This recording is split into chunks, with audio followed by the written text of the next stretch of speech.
Well, it's really it's an honor for me to be invited to present in this conference. I was even humbled to be on the executive committee for this conference and to be involved a little bit with the planning and things like that. I mentioned earlier in a comment that we have an obligation to serve our community. And in serving our community, it's not only South Florida, the southeastern United States. It's the region in which we live. I appreciate a lot of the comments that were said today. If anyone noticed, I was in and out of the room today because I'm a workaholic and my patients have my cell phone number. I told a woman today with cervical cancer, the disease came back. It's all throughout her body and we need to give her more treatment. I talked to my fellow today preparing for a pelvic exoneration we're doing for recurrent cervical cancer on Monday afternoon, on Monday morning actually. It's a 14-hour case, so it's Monday morning, afternoon, and evening. I have another woman that we're taking the operating room next week for fertility preservation with cervical cancer. I appreciate the fact that this is an international meeting, but cervical cancer is a disease that, while it affects the countries that you all represent, it still has a huge effect on, these are all people who live in the Florida area. So it's a deadly disease, and whatever we can do to prevent, early detect, cure this dreaded disease is something that we have an obligation to do. So that's why I think this meeting is really a great place for me to be and for me to learn from everyone that's here. So thank you for that. This is a continuum, this conversation. I know there was a lot of talk earlier about education and how we best could educate the physicians and the practitioners from the countries they serve. The one difference in my talk is, G1 oncology, it's a subspecialty. When we talk about the best way to treat cervical cancer and ovarian cancer and endometrial cancer, there's only about 1,000 people in the United States who are certified to treat this disease, who are properly trained to treat this disease. We always have, this is a bias of mine, I think it's a feel-good approach when colleagues go and they spend a week somewhere in a third world country and they operate and they are able to operate on 20 women in a week, and it's great. But ultimately, when we're going to improve the care that we provide in a region, in an LMIC, in a low middle income region, the best way to do that is to teach the physicians in that area to best care for their patients. And that's what I want to talk to you about today. This is really a unique initiative that we're starting here. It's an inaugural program here at the University of Miami, Sylvester Comprehensive Cancer Center, in conjunction with the University of the West Indies, which is from the English-speaking Caribbean, 4 campuses. My prayers are with, and I apologize for, Robin Roberts and Raleigh Butler, who are co-leaders of this initiative with me, but they're home with their families, and I haven't heard from them yet, but hopefully they're going to survive the hit that's going to go on Nassau at any time. But that's what I want to talk to. I'm going to talk to you about a fellowship program that we're starting between us and the University of West Indies to treat their doctors how to become as good as we are in treating gynecologic malignancies. So I want to talk to you about the goal of our fellowship program, the current challenges that we face, principles of the subspecialty training, successes to build on, and a proposal for the model that we have moving forward. And this is not a unilateral effort. This is an effort of a lot of the parties represented in this room: University of Miami, the School of Medicine, Sylvester, my Department of OBGYN, the Institute of Americas, UWI, and a whole other organizations that I'll mention. This is a repetitive slide. Cervical cancer kills women. It kills too many women. It's the 4th common cancer and the 2nd leading cause of cancer deaths in women. 85% of cervical cancer deaths occur in low and middle income countries. Improvements in screening will take time to demonstrate and improve survival, and with that also improvements in vaccination. It'll still take time to show an improvement in survival. The other interesting thing about screening is that when it's screening and early detection. So if we do better at early detection, a lot of those patients are eligible for surgery, which would mean a radical hysterectomy, which is a subspecialty trained procedure. So, one of the effects of early detection and screening may be that we need more G1 oncologists trained who can do these radical surgeries. In low middle income countries, there are a few cancer treatment training programs. Obviously, there's often a focus on urgent needs and putting out fires as opposed to a sustainable training program. Oftentimes, a lack of cancer registry and a lack of modern surgical radiation and chemotherapeutic options, not to mention some of the targeted therapies that was discussed earlier. Barriers, oftentimes language is a barrier. That's why our inaugural program is going to be with the English-speaking Caribbean. Limited surgical equipment, limited internet access, lack of local support and faculty support, inadequate pathology and radiation, limited partnering sites willing to make a commitment, and money. The goal of our program is to develop a sustainable partnership. We want to prepare subspecialists in gynecologic oncology who will receive a comprehensive education that includes didactics, introduction to clinical research, and a tertiary cancer center exposure. We want these physicians to be trained to meet the needs of the region and have every reason to want to live and practice and educate the next generation of gynecologic oncologists in the Caribbean. One of the challenges of training foreign graduates is oftentimes they want to stay here. You come here, you spent a couple years at Jackson, you have your USMLE, and you say, well, I'm from whatever country, but I have this great opportunity because they're good enough to stay here and we want them here. This program is not going to be is not meant for people who have their USMLE. It's not meant for people who want to stay in the United States. This program is only going to be successful if we train physicians and send them back to their host nations.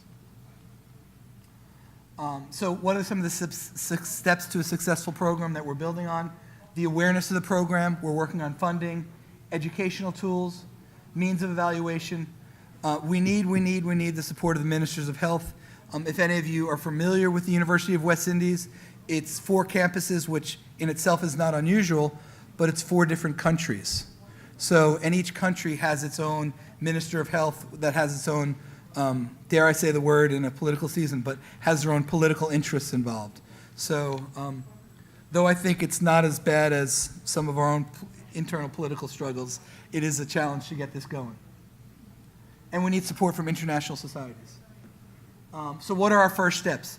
The inaugural program at the University of Miami really started at a meeting that I did not attend.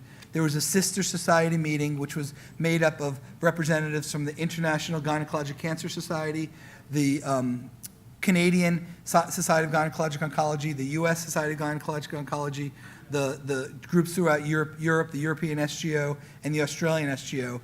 And they established a commitment to training low and middle income physicians in order to be adequately trained gynecologic oncologists. At this meeting, they developed a curriculum. We're developing examinations. We're developing a standardized treatment that'll really be geared towards the resources available in the home country. And then they were looking for an inaugural program and what would be an ideal program to really kick this off at and start this at.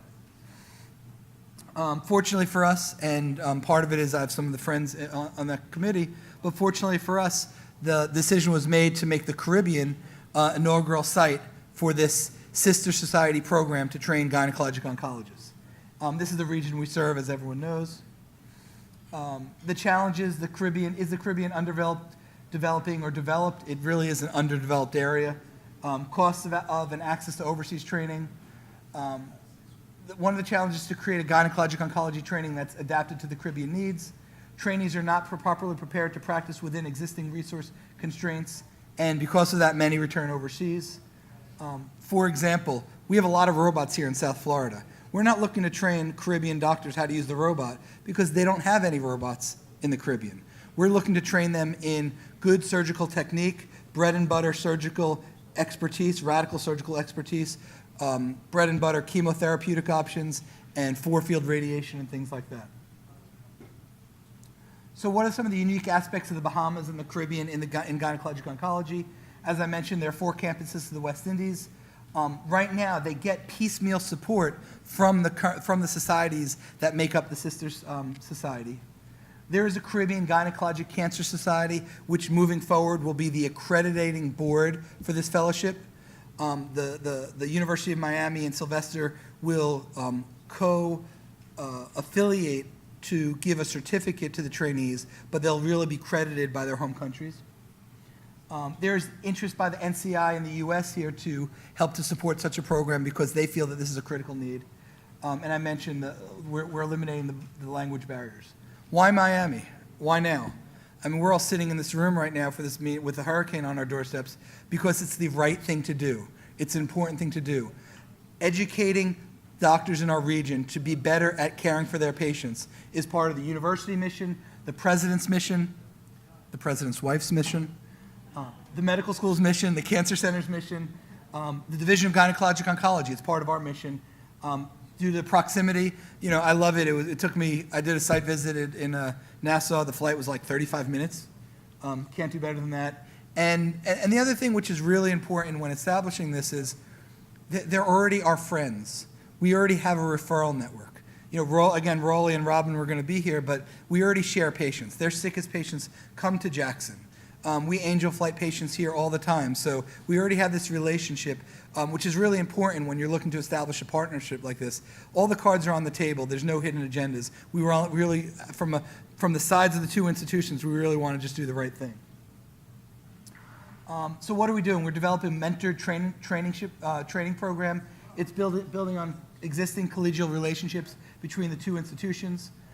Part of the training program is going to include education and didactics, multidisciplinary conference, or our tumor board. They do have the internet in the Caribbean, obviously, so they're going to be part of our weekly tumor conferences.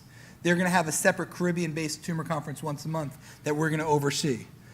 Our physicians in our group are going to travel there 1 week a year to operate with them, to teach them, to train them. The trainees are going to come and spend time with us 3 months out of the year as part of what we're going to call an observership. They're not going to operate, but they're going to see our patients with us in clinic. They'll see what we do in the operating room. They'll see how our radiation oncologists plan the radiation fields. They're going to work with us to learn gynecologic oncology, just like my fellows do, just like my residents do now, who are based here. Principles based on the needs of the Caribbean, shared responsibility between the two institutions. As mentioned, there's going to be a certificate that the graduating, it's a 2-year program, 3 months here, 21 months rotating between the different sites in the West Indies, and also an elective at the end to do some more hands-on work in either Canada or Belfast right now. The accreditation is going to be through the ministers of health of the country they're from, acknowledging that they get this certificate and it's they're affiliated with this program. I went through this. There'll be an optional 12 months of clinical research, which is that phase 2 will be to really require clinical research of our candidates. There'll be a weekly tumor board, a monthly journal club, quarterly visits by our faculty, 360 evaluations. As faculty, we don't always like it. What that means is we evaluate them, but they evaluate us so we can get good, adequate feedback. Lifelong mentorship, lifelong friendship, and they're really going to be integrated into the program. They're going to graduate with us. They're going to fly over and have our Christmas party with us. We're going to spend time with them. It's really going to be a collegial effort. The moment is now. This is our opportunity. There's a clinical need, the geographic proximity. The international and internal support we're getting right now is overwhelming. We have the academic readiness and support for the UWI, and external funds is something that we're continuing to work on. Here's a little bit of a timeline of what we've accomplished so far. I mentioned to you the first meeting in 2015. We had an informal commitment this past spring, followed by a site visit where we visited representatives of the Dean's Office. My division and the Cancer Center visited UWI to further formalize the program. This fall, we're going to have formal approval by the Sister Society to proceed. I'm going to be asking Dr. Knoll to help to facilitate a letter of agreement between UWI and Sylvester, which will have the Institute of Americas involved. Formal announcement will be in December when we host a Caribbean Gynecologic Oncology meeting here, and we're looking for our first fellow to matriculate in July. Again, this couldn't be done. It's not a single person effort. It's a team of people who are really leading this effort between Felicia, the colleagues at PAHO, Matt Schlumbrecht, who's in my group, Raleigh Butler, and Robin Roberts at UWI. Erin has been a great friend and a mentor for me. Denny DiPetrillo in Canada, representatives IGCS, Linus Chong, and SGO, Jeff Fowler, Ted Trimble from the NCI, and Michael Quinn from Australia. Today was a big day for our fellowship. To give you an idea, we had our match day in Gynecologic Oncology. Our program 2 years ago was bordering on closure. Today, to give you an idea of the type of candidates we're attracting, we got our first choice candidate. He's currently doing his residency at Yale University. He did his medical school at the Icahn School of Medicine in Mount Sinai. He did his undergraduate work at Georgetown in the School of Foreign Policy. He was born in Venezuela. He speaks 5 languages, including Creole, French, and Spanish, and he's going to come join our program. So we want our fellowship program to really represent the community that we serve.